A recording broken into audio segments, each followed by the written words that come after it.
Gereja Katolik Hati Kudus Tuhan Yesus atau yang dikenal dengan nama Gereja Ganjuran terletak di selatan Yogyakarta, tepatnya di Jalan Ganjuran Sumbermulyo Bambang Lipuro.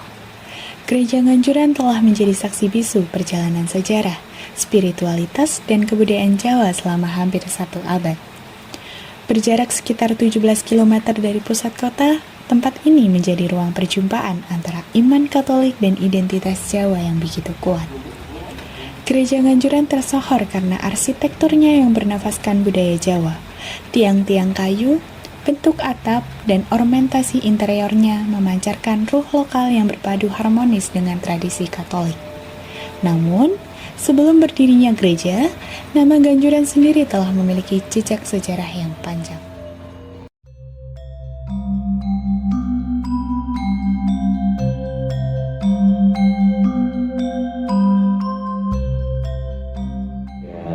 Gereja Ganjuran ini didirikan tahun 1924 oleh orang Belanda yang bernama Julius Mutzer dan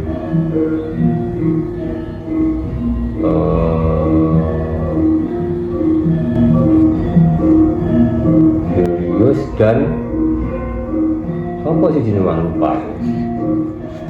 Mereka dua bersaudara. Sumber pertama muncul dari arsip kolonial dalam buku The Java Orlog tahun 1825 sampai 1830. Buku ini diterbitkan pada tahun 1905. Tersimpan salinan surat dari Patih Kesultanan Yogyakarta, yakni Raden Adipati Danurejo kepada Residen Kedu. Surat itu ditulis di Ganjoran, salah satu penyebutan tertua nama Ganjuran dalam dokumen resmi Belanda. Versi kedua tumbuh dari memori ruang. Nama Ganjuran diyakini berasal dari makam Kiai dan Nyai Ganjur yang dahulu berada di Loji Gede Smutzer dan kemudian dipindahkan ke makam pabrik gula. Bekas makam itu kini dikenang sebagai Landhuis Ganjoran, menjadikannya pertanda penting bagi wilayah sekitar.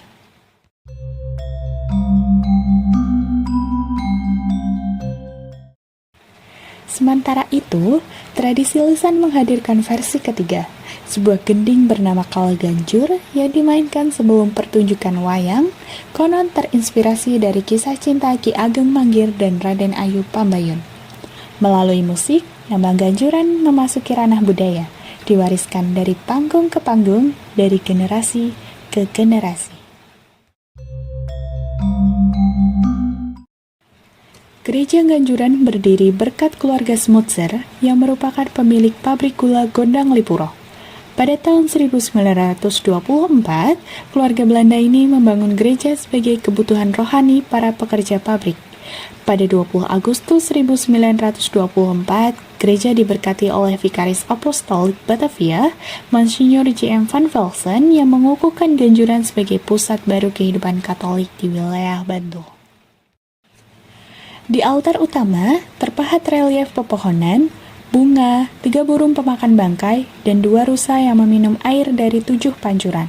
Simbol-simbol itu melukiskan kesuburan dan sumber kehidupan. Di kedua sisinya, berdiri patung malaikat berbusana Jawa, memberi salam hormat dalam gaya budaya lokal.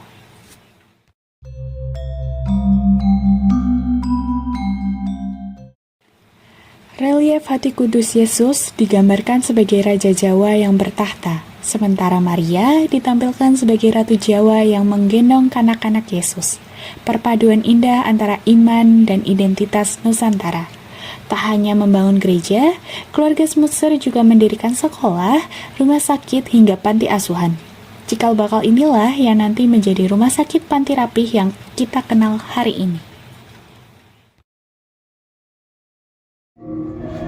Mereka dua bersaudara dari Belanda yang datang awalnya itu sebenarnya ingin bisnis dagang gula, karena memang awal-awalnya orang Belanda itu kesini kan berdagang. Maka dia membeli pabrik gula ini yang namanya Gudang Lipuro, pabrik gula Gudang Lipuro, Kemudian pabrik gula ini sebenarnya sudah beroperasi sejak lama, cuma karena mungkin manajemennya nggak terlalu bagus, terus kemudian diambil alih oleh Sumur Bersaudara ini.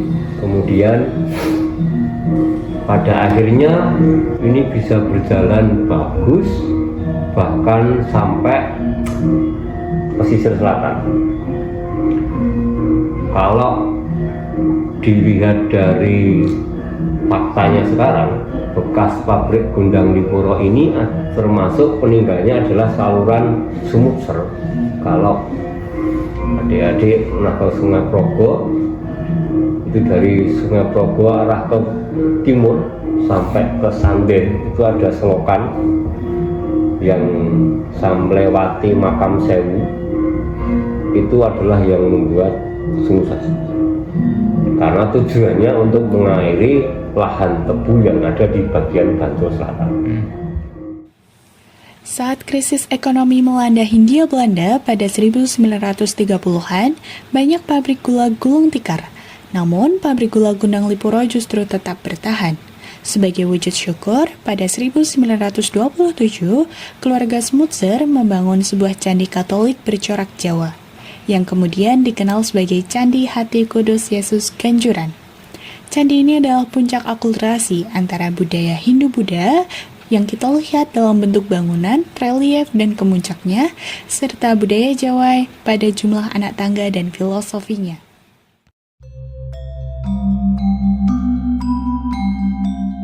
Kemudian selain itu, Sumutser ini cerdik, bisa dikatakan dia cerdik, jenius. Dia tidak mengikuti perkumpulan dagang Belanda, VOC, tapi dia berdiri sendiri, dia mengelola sendiri, marketnya dia cari sendiri. Nah, ternyata di tahun 1927, 28, 29 ketika krisis ekonomi global pertama kali dunia itu, dia tidak terimbas karena dia tidak terikat dengan konspirasi VOC. Di bawah rimbunnya pepohonan, candi ini berdiri sebagai simbol sinergi kepercayaan dan budaya Nusantara. Sebagai ruang di mana agama bertemu, Ganjuran bukan sekadar nama. Bukan hanya gereja, ia adalah perjumpaan panjang antara manusia, budaya, dan iman.